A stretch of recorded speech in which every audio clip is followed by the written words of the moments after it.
myaka gijesinga okubanga ate mukwano gwange ekosa ebyo byonna twabitunuulira sabbiiti ewedde ne tugamba nti ate omulundi guno tujja kuba tuta amasimu eyo gye bujja osobole okuba nga naawe obuuzaako ku bibuuzo byo. Teweerabira nti ate twagamba nti buli lunaku olw'omukaaga kasita ziwera saa 2 puroguramu Manya Obulamu Bwo ebeera etuuse era ng'okugikutuusaako nze ndagire Doryn tubeera tuzze n'abasawo ab'enjawulo abatusomesa ku bulwadde bwonna bwe tubeera tukutteko tubugenda buziba n'osobola okubanga weezuula n'osobola okubanga omanya ekirwadde kino kikwata kitya, bubonero ki, nsobola kivvuunuka ntya oba budde kimwe nteekeddwa okubanga ngenda mu ddwaliro. N'olunaku olwaleero ate njagala okugamba nti tuyina omusawo waffe omukugu okuva mu ddwaliro Emmengo luli twakoma makkati ku bulwadde obwa pressure ne tugamba nti n'olunaku olwaleero tujja kubanga ate tumukomyawo ayongere okubanga atusomesa n'ensonga eno ebenga agirambulula bulungi. Kale nga nkyagenda mu maaso ate sijja sooka genda nnyo wala munzikirize twanirize omusawo waffe atubuulira amannya ge naye nga njagala okugamba nga sinaba muleetamu nti olunaku olwaleero tugenda kutunuulira nnyo obulwadde buno biki bye buleeta ate biki by'oteekeddwa okutunuulira bw'oba ogenze mu ddwaliro nti nnina kwekebeza ku kino. Byebyo olunaku olwaleero bye tugenda ennyo okusimbako essira kati gwe eyakatuukako eyakatwegattako manyisa munno abeere nga naye ajja atuule asobole okuba nga yekkaanya ate ng'ayiga. Musawo njagala okwaniriza obuuze kuba tulaba amannya gaffe tumale tweyongereyo bulungi. Omenna abatulaba era batuwuliriza balamusizza nnyo omulya Yesu Kristo Mukama waffe. Nebaza Katonda waliwo paasa badagala ku musaayi gwa Yesu gubakuumye nga mukyasobola okutuwuliriza n'okutulaba essaawa eno. Twayogera ku pulesa. Pulesa kiki? Pulesa obungi bwa pulesa mu Uganda tushogerako nti abantu abakola abasukka emyaka 3 26 ku 100 balina pulesa. Okunoonyereza kuno kwakolera Makerere University mwaka gwa 2014 kalola pressure nyingi nnyo yemu endwadde gye bayita non-communicable disease esingira ddala obungi mu Uganda. Bannayuganda bangi tebamanyi nti bagirina ekyennaku bangi tebamanyi nti balina baleyonga mu 9 wa 8 abeera omukyalo nga pressure yamukwata naye nga tamanyi kuba pressure zino oluusi zijjanga emyaka gigenze nga emisuwa gikakanyadde osteosclerosis oba gijjuddemu plaque kibaita osteoatheroma. Kale abantu bangi balina pressure tebamanyi. Twagamba obubonero bwa pressure twabagamba obubonero bwa pressure twabogerako ne twogera ne omusawo akakasa atya nti olina pressure mukibeerako ne twogera ne ku bujjanjabi n'omuntu kyateekeddwa okukola singa amanya avuulibwa nti alina pressure byateekwa okulya nebyatateekwa kulya. N'olwako olwaleero engeri gye twayogera ku bintu omuntu byateekeddwa okulya ne byatateekeddwa kulya waliwo oyo eyakatwegattako naye nga puroguramu eyasooka teyasobola kukolaki kubanga ajekkaanya. Kakati njagala otunokoleyooko ku bintu byateekeddwa okulya. Kati bakuvumbula nti olina pressure batera okupima pressure y'oku mukono nebayita blood pressure machine okusuuka emirundi 3 nga pressure yo eraalidde waggulu kubanga abantu abasinga mu mbeera ezimu twekanga tufuna ebizibu oba okutya okweraliikirira oba okusunguwala oba okukyamuka oba okukola nnyo kaduyiro pressure zimanyi okulinnyako waggulu naye ate oluvannyuma nezikola ki nezikka tekitegeeza nti olina pressure. Omuntu alina pressure yoyo bakebera emirundi egisukka 2-3 nga pressure ekoze eki eraalidde waggulu. Kati bakakasa bw'omala okufuna pressure manya nti okutta olugendo oluwanvu kubanga teri ddagala liwonya pressure eddagala lyekikuwa ligikakkanya nebeera mu kipimo ekituufu bw'otolimiranga eddayo ng'erinnya buli weerinnya ng'otudde ku bomu era pressure bagiyita silent killer. Kino kitegeeza nti essaawa n'olunaku omuntu aweereddwa nti olina kumirira ku ssaawa bwe ziti tolina kusussaamu. Awo tolina okumira eddagala buli lunaku awatali kwosa kulwisa kulaaza kwerabira bwaba oneerabira oti notalimira pressure jakuddamu ekole ki ebenga esuse ate twabagamba ndetega tuliko okusinziira ku pressure gy'oli nayo abantu abamu baba ne pressure enkambwe ziri mu bibiri ezine zitta abantu 210 nabo tulina okuwa eddagala ery'amaanyi oba doozi ennene sobola okukakanya obulungi pressure yo olidde naye kyaki twagamba mu kukuwa eddagala twagamba ntukuwa eddagala erityakuleetera ebizibu undesirable side effect olwoyinza omuwa eddagala nerimubutula nebirumya omutwe n'akolola nnyo oba n'omuwa eddagala amaanyi g'ekisajja ne gakendeera oba ng'omukyusiza n'omwamu eddagala erikola ki eritamukose naye kyetwagala nnyo okweddagala lojja okusanga wano ewaffe Uganda amala gava ebweru gaba malungi naye ekizibu kyago entambuza yaago singa egootaana ojja kwesanga omaze weeks nyingi toli ku ddagala ng'obulamu obutadde mu matigga naye kyatwandagadde nnyo okuwa eddagala mu famasi zetumanyi oba mu ddwaliro tumanyi twewale ebicupuli ekyo nakyo kikulu nnyo naye kira omulwadde pressure gaga mwezi wa myezi 2 twalinga tuwa omuntu eddagala tumwandika eddagala lyana ensawo ze zeneesobola famire ejja kusobola okumutuukirizako eddagala ekyo oyogedde ku kigambo ky'ebicupuli mu ddagala kubanga kituufu mu mafamasi agamu amalwaliro agatunda eddagala oyinza okwesangayo ekyefaananyiriza naye kaakati ng'omuntu abadde oba pressure tugambe erinnya eri waggulu kati oyo ali awo okumpi abeera amulabirira ng'alina okudduka amufunira eddagala asobola atya ye okwawula eddagala lino abantu ba bulijjo nafaso kizibu nnyo okwawula eddagala ly'ebicupuli kubanga tulina ekitongole kye bayita National Drug Authority kyabafamasi bafamasisti abo basawo bamalagala era batuyamba nnyo okulaba nti eddagala eritukozesa neeretebwa mu Uganda lya mutindo National Drug Authority era singa gavumenti ne bagitaddemu amaanyi mangi ne bakolera ne National Laboratory oba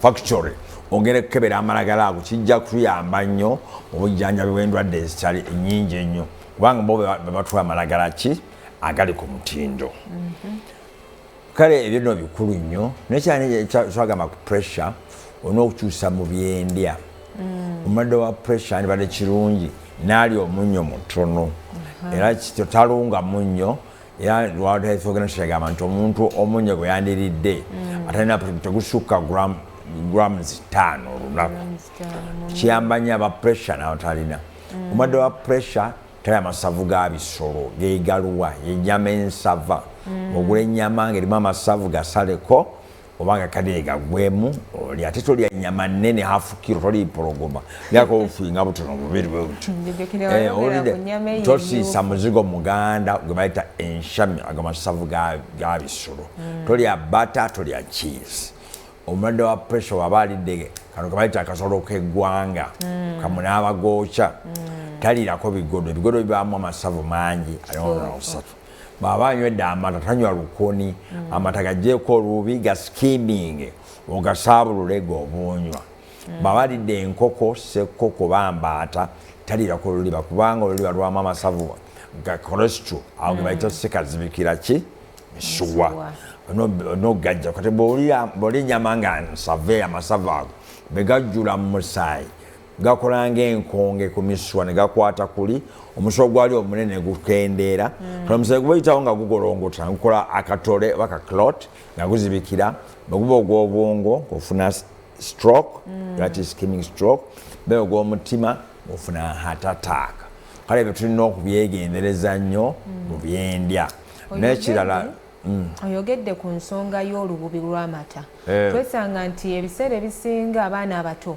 bamanyi ozisaba abazadde naganze lumpendulye luyinza okukosa omwana omuto omwana omuto kyatayina na pressure aye n'abaana nto baba very active emibiri gye bagikozesa nnyo badduka bakola ki bookyaga amasomo ne batabakola bubi abaana bato naye abakulu pressure esakusinga kujja mu bukulu tojja mu buto naye kyali twagamba ebimu beereta ku pressure tusikira nsikire yebata essential hypertension omuntu nga mu famire yammwe gyeri tulowooza tebaba bagirina nawe okula ojja kwesanga ekoze eki ekutte naye nekirala n'omugejjo omunnyo guleetera abantu okufuna pressure okulya omunnyo omungi n'obutakola mirimu gituuyanya owenga emirimu giri awo mpolampola omukyala atunda matooke mu katale osanga omukinjayi ng'asala nyama mu bbuca omusomesa akwata nnoni oba accountant abeera ku kompyuta ye bw'anaakola oba onaavuga bodaboda avuga taxi bw'anaakola emirimu gino alituyana ddi kale emirimu egyo n'ogattako dduyiro.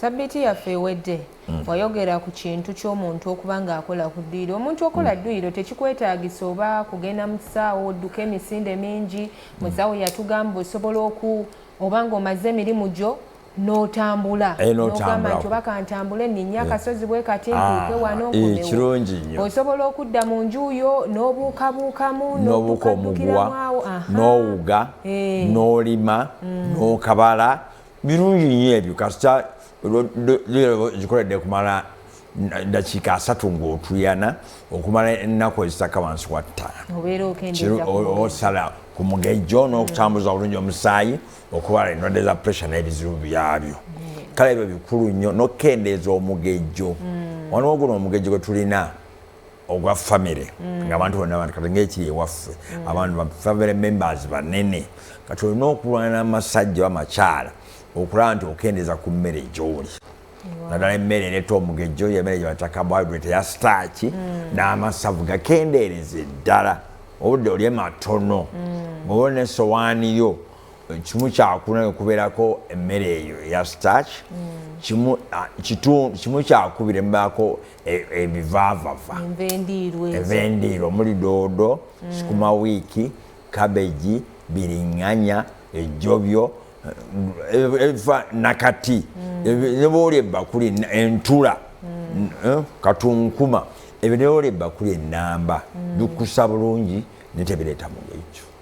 Kakati omulabe wa Gugudde TV omulungi olw'omukaaga oluwedde tubadde tukutemeramu ku ebyo ebisinga bye twayogerako gw'abadde yakatwegattako naye katugende butereevu ku ki kye tugenda okuba nga tutunuulira ddala ebizibu pressure byeleeta ebizibu bingi mu mubiri naddala babeera waggulu kubanga abantu abasinga 85 twalina omusafa David Muyanja agamba nti 85 ku 100 ku bantu abalina pressure tebalina bubonero bw'amaanyi balema kutambuza bulamu naye nga batudde ku bbomu.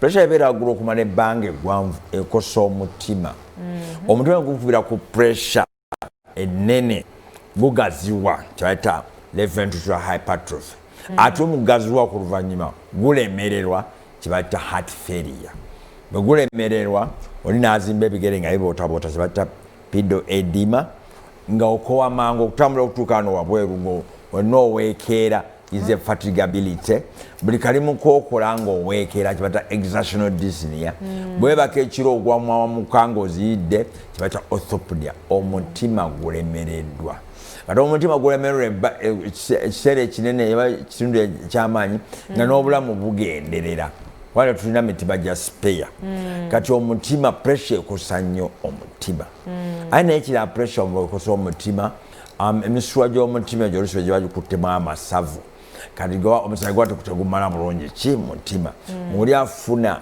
obulumi nga bafumisa effumu mu kifuba kati emitwalo ginakuzibikira n'ekyo kyamutawaana nnyo eri abalwadde ba pressure gy'olabe yeekosa ensigo kidneys abamu zituuka neziggalawo kuba luli nali mpulira omusawo w'ekiruddu ng'alaajana nenagenda okula nga talaajana nenagenda okula nga adaagana ngagamba ntwabwe mu kiruddu ku mwaliro gw'omunaana balina ekiwa kita dialysis ekikola ng'ensigo naye bateekamu abalwadde ng'abasukka 8 buli wiiki babateekamu kubanga ensigo zaabwe zakola kizaggalawo beetaaga ensigo endala awo kiraga nti era gavumenti ejja tuyamba emalirize mulago abasawo bannayuganda batandika okusimbuliza ensigo awo kiraga nti omuwendo gw'abantu abalina ensigo eziremereddwa ebikozi ba pressure basukaali bangi ddala ate malwaliro gano ga private kati mengole tulina dialysis naye kiri ensabya balina kesi balina amu sente ziba nnyingi ogenda okuteekamu basaba miliyoni abalala mitwalo na mitwalo omuntu wabuli yali adda kukola kikusobola naye kale abantu abo bonna beetaaga nsigo ndala. Oyogedde ne ku kintu ky'omutima engeri gye gusobola okuba nga owulira tegussa bulungi waliwo n'abo abawulira nga gukuba nnyo kumukumu. Andi ya pressure eto omutima okubira kumukumu tetwakyogeddeko naye pressure akabona akasooka omutima okukuba okumuku owulira nga gukuba nnyo oba gutujja kama wakayimba wakawulira nti omutima gutujja mukaseera kuba buli kaseera kale pressure ekosa nnyo ensigo nekira pressure ekosa emisuwa kati emisuwa gy'okumutwe guno mu bwongo oluusi pressure bwerinnya nnyo nga gyabika ng'omusajja gubadde gugenda tegukyagendayo ng'ekitundu ekyo kifa ekivaamu omuntu omu ng'asanyalako oludda oba ng'akola ki oba nga aziba omumwa oba byombi bwe guba nga omusuwa gwanene nnyo gw'amaanyi oba ng'obona bujjudde omusaayi afiirawo mu bulaga bayita hemorrhagic stroke abana gye bayita ischemic stroke ng'amasavu gajjudde muswa ne guzibikira omusajja baligenda tegukyagenda ekitundu ne kifa olina asanyalako ekitundu oba mumwa ne guziba byombi kale ekintu ekyo si kirungi. Ensonga gyetuwulira nga bagamba nti pressure yamukubye naye ate kati ekitundu ekimu tekikya era bw'osanyalala toyinza kusanyulukuka. Abalwadde bannaffe tuko kimanya ekigambo ekyo kubanga twalina omusajja omutwala mu bakono gwange beyo nansana balina munnaabwe yajja nga omukono guno gusanyala ntukama nti kiki ekirese gundi monopregia y'omusajja omukono okusanyalala bagenda kuba sikaani y'obwongo ng'akatundu ku bwongo kafudde nga kiregeeza nti tugenda okukebera talina pressure tugenda okukebera omusajja amasavu mu musaayi nga gajjudde muli gonna galesewo okuzibikira. Musawo kino kitegeeza nti oyinza okuba nga tolina pressure mubiri gwo naye ng'amasavu bwe gaba amasavu mabi nnyo bayita clostridium eyo oba dyslipidemia amasavu agasusse mu musaayi si malungi era betupima omulwadde nga amasavu go mangi tukuwa eddagala bayita statin rosuvastatin atovasitrin erikendeeza amasavu mu musaayi ligakendeere era olibeerako obulamu bwonna olimira kiro era abamu tubawandiko ne aspirin. Aspirin ono ayamba abalwadde ba pressure nti omusaayi guba gutambula nga gugolongotana tegukola butole ki ayamba gyo ka aspirin balwadde ba pressure. Kale abalwadde ba pressure ebyo bikosa pressure byo bikosa ebivaamu n'abantu okufiira obulamu bwabwe oba obulamu bwabwe ne busanyalala oyinza okusanga ng'oli omumwa guzibye olwa pressure ate kasa guziba tekuyitayinza kuddayo okuwogera emirimu egisanyana osanga oli nga babadde oba makanika oba ki nasanyalako oludda oba makanika oba takyasobola kubukola. Kale tubasaba mukuume mugetambule aye n'ekira kyesoogedde teri ddagala lyavumbulwa nga lya kinnansi eryatongozebwa ne limanyisibwa ne lirangirizibwa era ne likkirizibwa okujjanjaba pressure eddagala lya habo tetulinalifuna era tulinalifuna aba National Drug Authority bajja kulirangirira tulimanye World Health tulimanye tuliwola pressure. Kale amalagala ago mbasaba mugeewale muleme gakozesa kubanga mujja kuba mutadde obulamu bwabwe mu matigga. Kakati musawo nga tetunavaako ekyo kyennyini njagala okugamba omulabi waffe mu ssaawa eno oba mu kaseera kano kennyini atulaba nti omusawo asobodde okukoona ku nsonga ezo ezisobola ebintu ebimu oba pressure biki byekosa ayogedde ku mutima ayogedde ku misuwa ayogedde ku nsigo n'amaaso gennyini pressure ekosa olutimbe lw'amaaso eta retina emisuwa gyako negitana oba negizibikira okulaba nekukendeera kibata hypertensive retinopathy nayo pressure ekosaayo.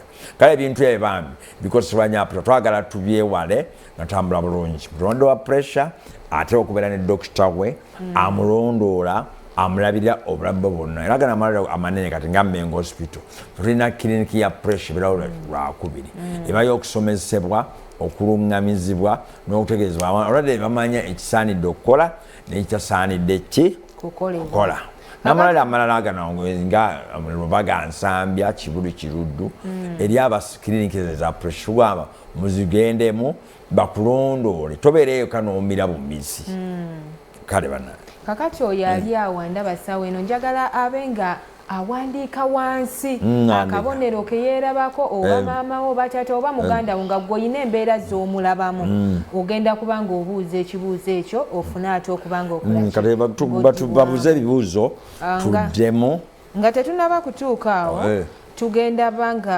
tugenda mpola mpola ate twogere ku bintu by'oteekeddwa okuba nga otunuulira ng'ogenze mu ddwaliro kolaki okuba nga okeberebwa nga bwe tuta amasimu nti oli bwakuba tugenda sobola okuba nga tumuddamu nga bwe tugenda mu maaso.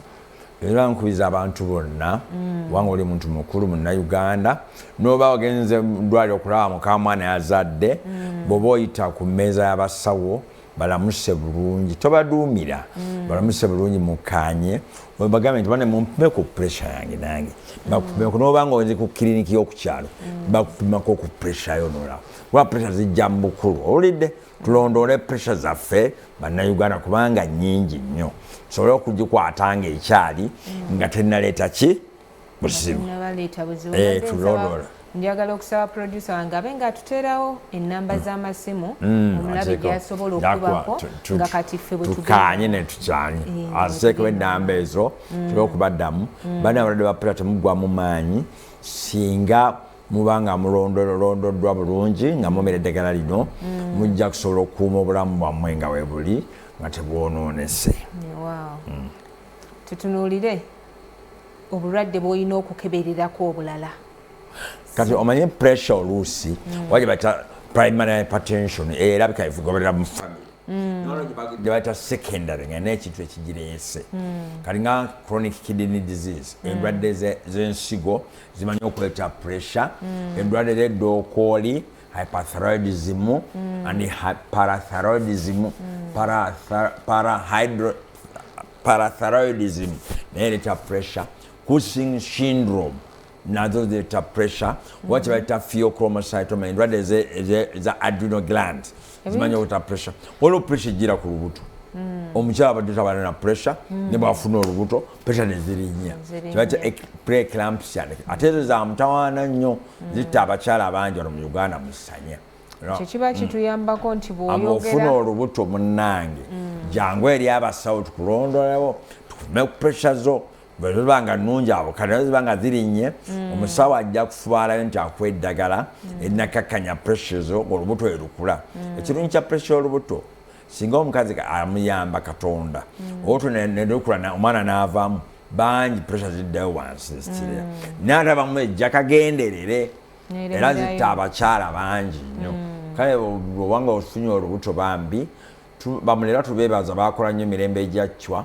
naye bamulera tebalina kyuma kya pressure tebapima siriimu tebapima hepatitis B tebapima kabooto kati jangu mu ddwaliro oba mu kiriniki etegereka mu health center bakupime ku pressure zo bene beri waggulu bajja kukwasa omusawo akulondoola abeere nga akulondoola nga akuwa eddagala ng'obuto erukula oleme kufiira mu lubuto kuba abantu bangi bafa olwa pressure z'embuto awulidde kati nendwagengedwa zenjogeddeko ezo ne stress omungi alistra pressure omwenge omungi era tugamba nti abalwadde ba pressure n'ekirungi wakinatanywa mwenge naye babanga agunywedde abasawo bagamba omusajja akoma ku unity 2 omukyala unity 1 unity kyeki unity ecupa za bia 2 omukyala ecupa bia 1 baba nywedde bino bewawaana simanyi ambiance waragi simanyi leading waragi tasukka miru 4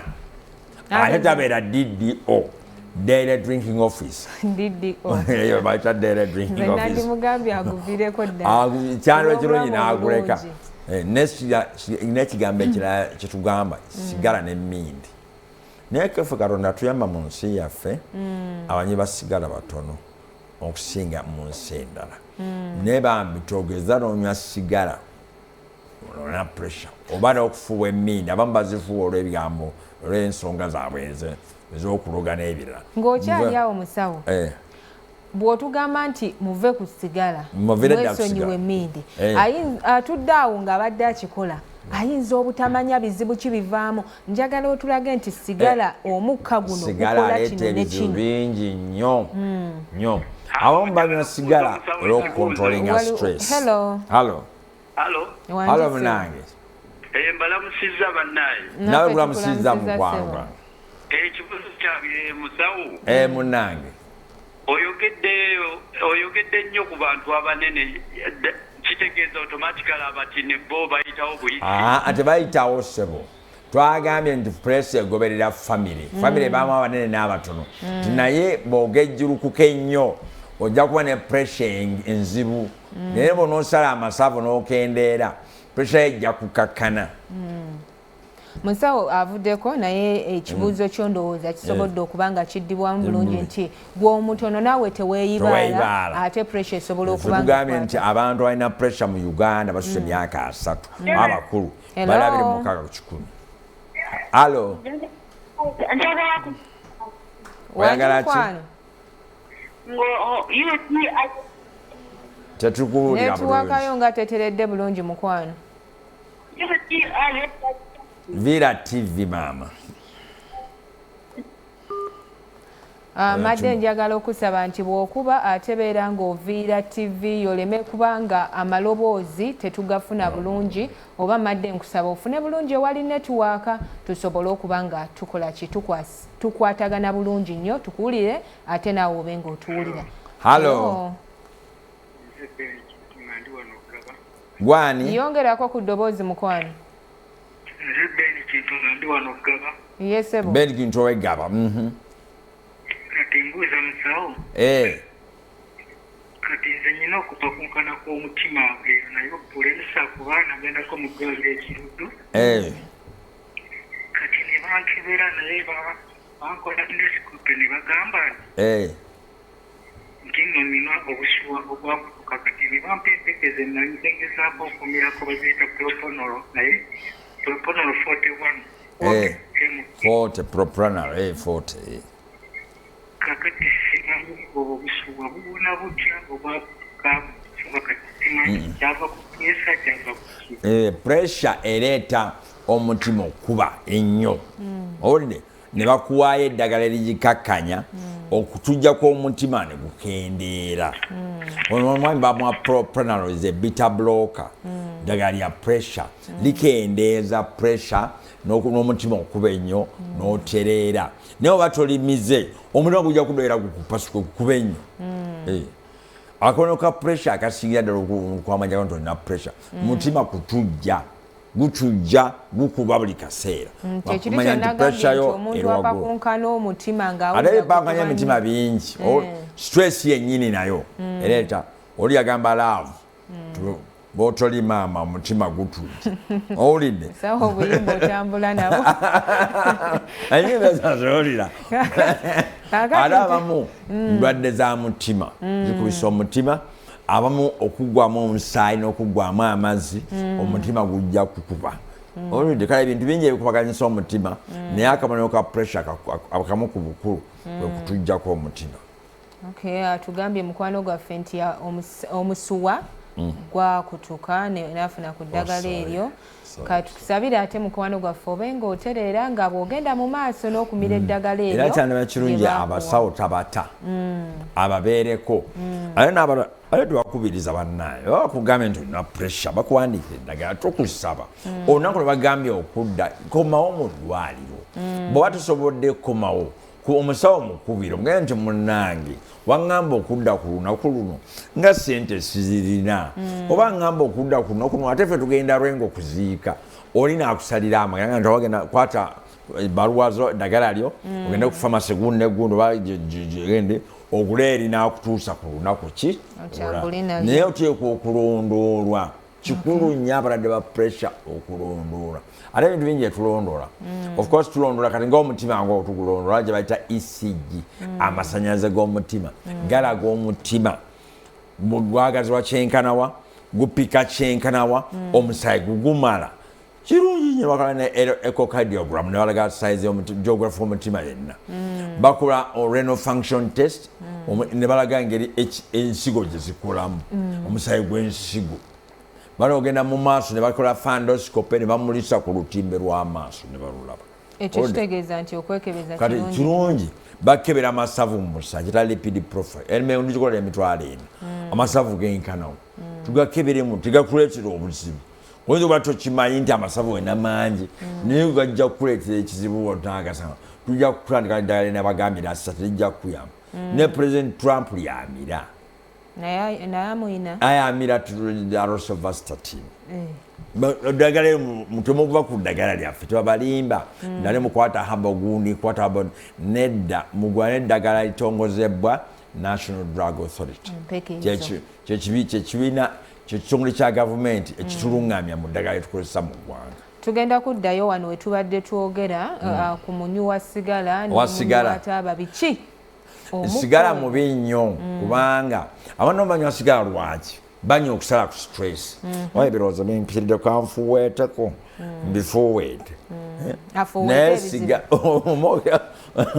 sigala ono emmindi eyo biyingira munda bikosa omubiri kati pressure ziraluka ate zonona n'amawuggwe amawuggwe negayinza okuvaamu gyabata bronchogenic carcinoma kansa w'amawuggwe n'olwala kale abantu kyano ekirungi ne muntu anywa sigala oyinza oba tomunywa naye ng'omwami oyo amunywa oba mugandawo temukkiriza muntu bafuweetera sigala we muli omugamba agenda amufuweetera eri nkabuyonjo wala kubanga kibata secondary smoke ogwosika nga muno ogwagufuye naye gwenyini atagufuweete gujja kukosa mwenna mubeera mukosebwa kale bantu bafuye okulaba nti sigala bakola ki bamuvaako ebina okugamba nti kati okweneza ku birowoozo kanywemu omwenge kakose ebiragalalagala kanyusa embeera eyo si nnungi ffenna tufuna ebizibu weesige Mukama kano ajja okujja mbizibu naye kakwesiga biragalalagala kunywa biragala nti mbisale ku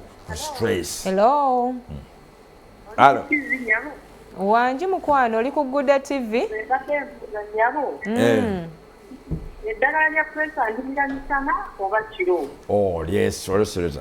Eddagala lya Pulesa erisinga obungi likola essaawa 24. Kale oba olimiza ekiro kirungi ddala n'olimira kiro nange ndimira ssaawa 3 ngenda kwebaka oba nyange oba 2 ngenda kwebaka bwe mba nimira emisana olwo okulimira ku makya ennyo nga nanyasuka ssaawa 2 kubanga obuzibu tufuna acute stress ereeta obuzibu yeeno ey'okufiirwa era bonooba ogenda okubikira wa pressure kakasa nti yamiza eddagala lye tomala gava eri n'omunkulawo bigambo oyinza okumuttira awo bweri namukwano gwaffe ano assistant gundi wodeni waffe yagenze waaba okuziika ebisoga eyo mwami Faizo ne baziika kane bali ne bagamba nti omukadde oli bane omukadde temumugamba kijja mukola bubi omunaamugamba ne batagamba mukadde ensobi gye baakola kati akaana kaveeri nga kabikira oli tigundi afune tuvana kumuziika omukadde akwata bukwasi ku mutima nga gawali ng'afa ne baziika abantu 2 omulundi guno. Ekyo kitegeeza nti mu mbeera yonna tubeera tuteekeddwa okufunamu amagezi ge tubutuusa amawulire amabi agalacuti ku bantu aba pressure kubanga zireme kutumbiira zimanyi okutumbiira kati bona omubikira nga tanamira ddagala nga ziriwako wagguluko ejja kutumbiira emukube omutima gwabike oba gujjule muveere n'abantu 2 kale ekyawandi bali kirungi abalwadde ba pressure zembakubiriza mumire eddagala lyammwe ekiro nga mugenda okwebaka bwe munaakeerera bwoti nga pressure etebenkedde ki bulungi okozi otugambye nti eddagala lino likola essaawa erisinga obungi likola essaawa 24 letugaba newaliwo erikola emirundi 2 naye erisinga obungi likola ssaawa 24 lwolimira ekiro olunaku luno ojja kulumalako ng'oli bulungi noddamu ekiro bwotyo ate waliwo abalimba abalwadde baffe nabagamba nti omira eddagala eryo n'olimira ku bbanga eddene likufuukira obutwa kati jangu tukooza obutwa mu mubiri kwegamba omubiri bagufuula lugoye lwakwozaamu kikyamu nnyo eddagala eryo kasi kyolimira ensigo n'ekibumba bitandikirawo okusengejja zigenda okugwa 24 nga liweddemu ng'wetaka kumira ddala mukwano gwange nja kusaba oddemu okubedamu ekibuuzo bambi addemu akube avuddeko tujja kuba nga ate tusobola okuba tuzze okuddamu ebibuuzo byammwe. Hello. Yes. Doryn nze nkomyewo. Yes. Kakati ogambye masavu ge gasinga okuleeta pulesa gali mu musaayi. Amasavu si gokka galeeta pressure naye n'amasavu amangi mu musaayi ga bulabe nnyo era balwadde ba pressure. Kakati dokita kati eddagala ekendeeza amasavu livaawa era ndijjamu. Olirya mu ddwaliro oba omusawo akuwadde erya pressure erikendeeza amasavu alimanyi alirina yabika bibiri tulina rosuvastatin atorvastatin basobola kupima musaayi ne balaba amasavu go bwe genkana balaba gasuukiridde naddala low density lipids nga nnyingi nnyo balina okuteeka ku ddagala lino okukendeeza amasavu mu musaayi galeme kuleetera kuzibikira misuwa nakubwa stroke oba kufuna cardiac heart attack.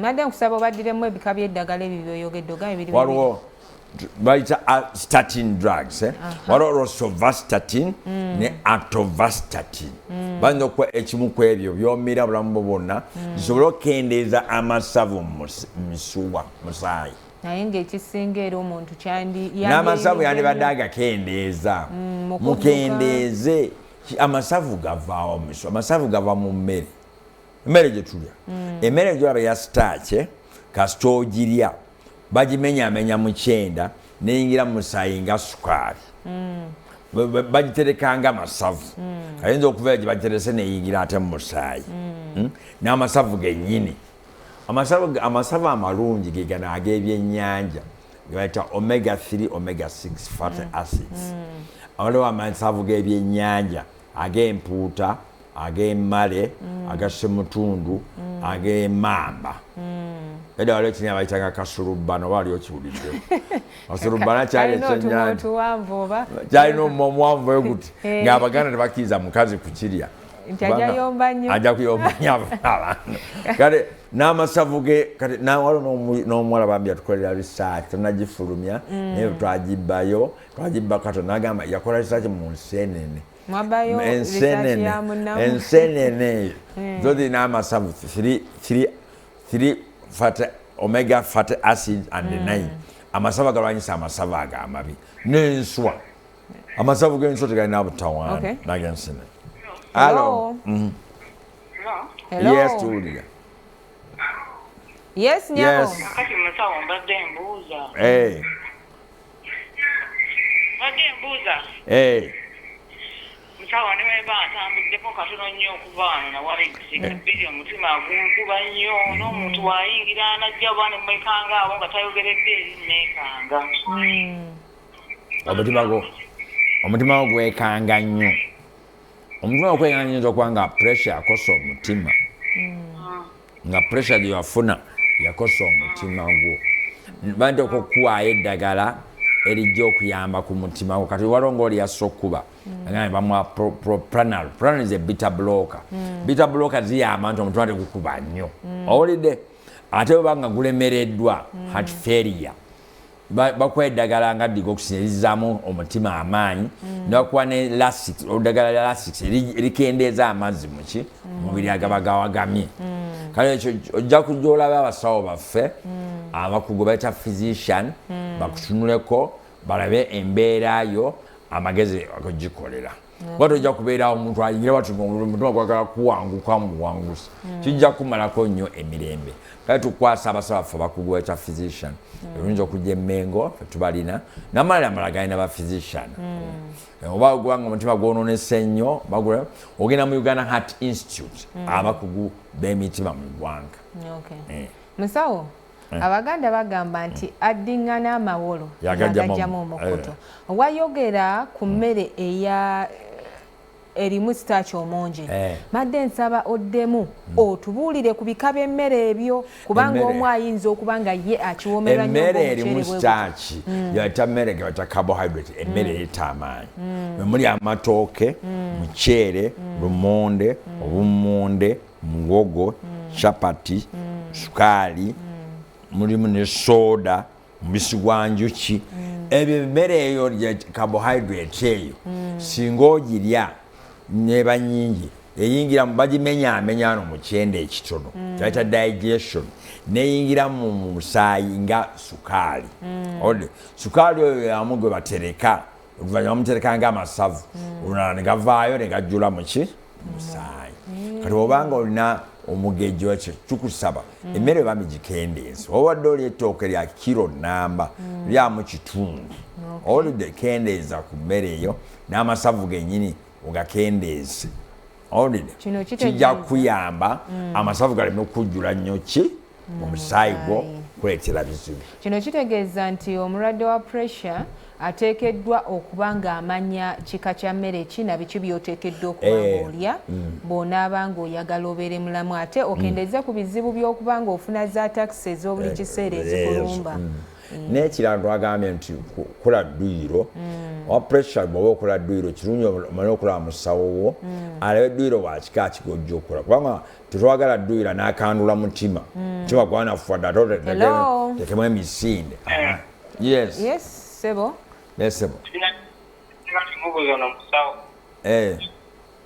omuntu okwagala okubeera n'amanyo nga tegali amanyo nga tegakoze eki agandi bona gabeeregawe okubeera naki amanyi okubeera nga tegali kaweti nga oyagala nti gabeeregawe amanyo nga gabadde ki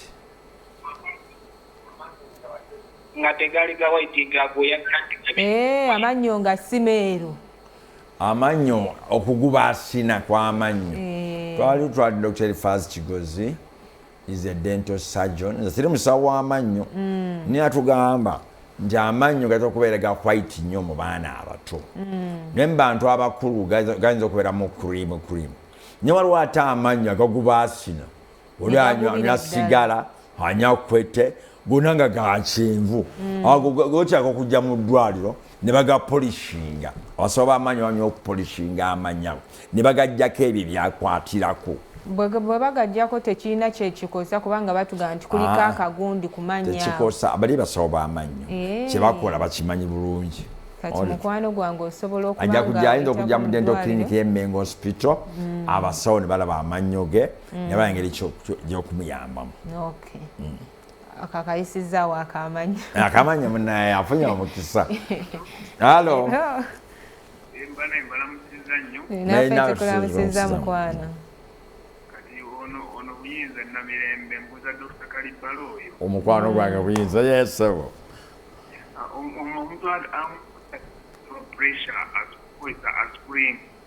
omuntu akoze eki nga si mulwadde wa pressure ne sukali akola eki okitegeera nti asobola okukozesa aspirini tumukozesa bintu bingi owulidde waliwo aspirini empeka ennene tuzikozesa nga painkiller okugjawo obulumi bwobanga tolina alusa oyinza okumira aspirini empeka ennene naye bwe aspirini buno bwetugaba butini nnyo 75 milligrams bwe buyamba omusaayi guleme kukwata butole naye acidi ennene 300 milligrams nomera empeka 6 ziyamba mu bulumi omutwe gukuluma oba linnyo n'omira naye tetugaba aspirini tebamuwa abantu balina alusa ojja kweta alusa okutaamaziza n'okubleedinga.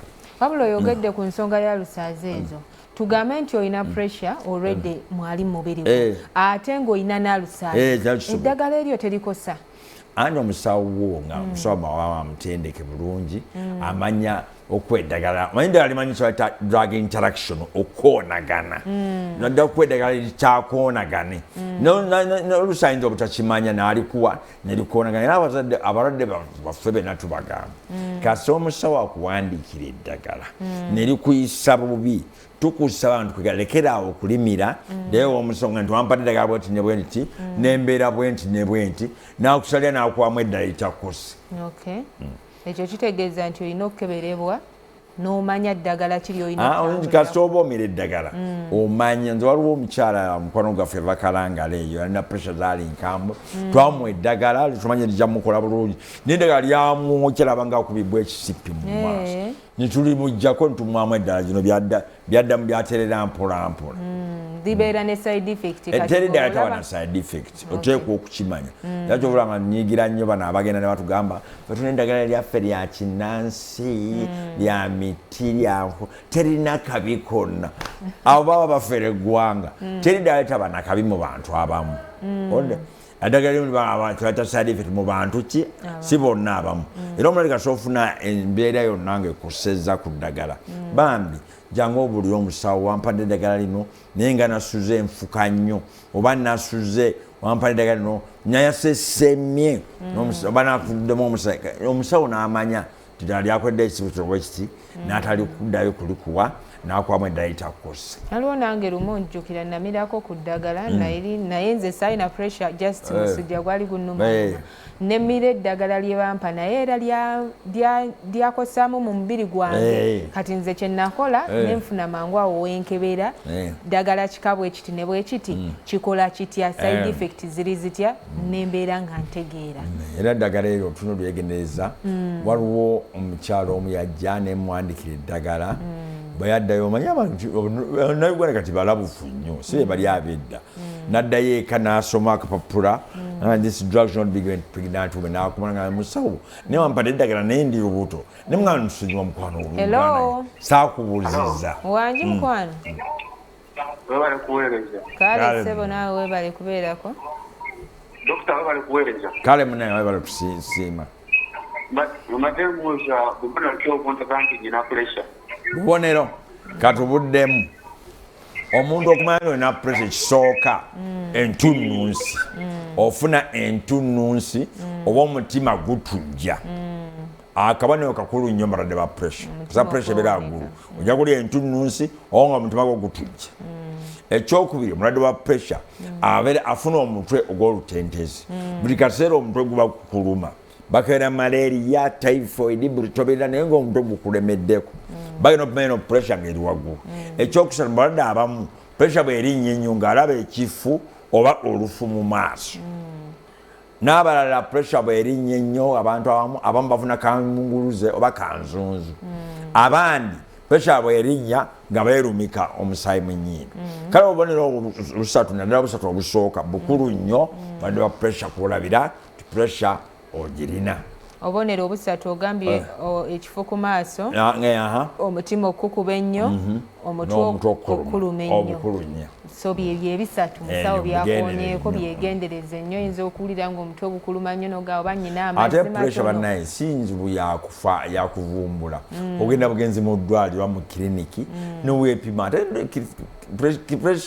pressure z'eddwaliro ziba ntuufu teziba ntuufu waba omulwadde ajja ng'atidde yiraliikiridde omusawo anaŋŋamba kyatakante maanyi bananvumbulamu ki okula nga pressure okweraliikira okulinyisa pressure ne baddeyo mukyalo ono alipima ali kwa kiriniki okula nga pressure ye simbi nnyo nga wadde asula tubaamu n'okweraliikira kulinyisa pressure kyezigenda okudda baba nansangamu ki ate nanekyakyena mu ddwaliro lyaffe kaleng'emmere tulina ebyuma bya bika bibiri ebipima pressure wabyo ne bayita ebya digito n'ebya manu digito bana ebiralusa nnyo pressure naye mani omulwadde omupimako mumani awo nokula nti sibadde nyingi nnyo nga wali ebasoose okugamba musawo nga tunaatera okuba nga ate tumaliriza hallo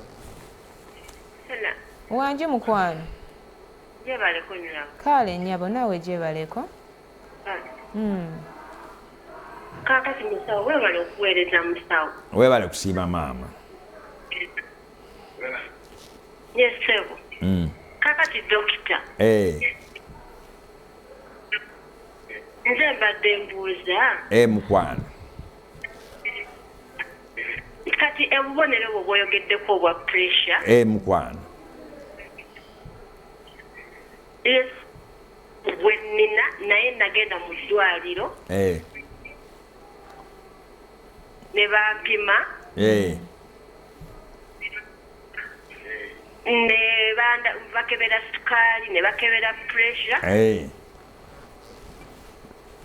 Nga sirinaako kyennina naye musawo mbeera ntuuyana. Oluusi amaanyi n'empulira aganzigwamu. Omutima nga guli kunkuba. Togamba n'embeerawo nga bwekityo ne kimala ekiseera ne kifu.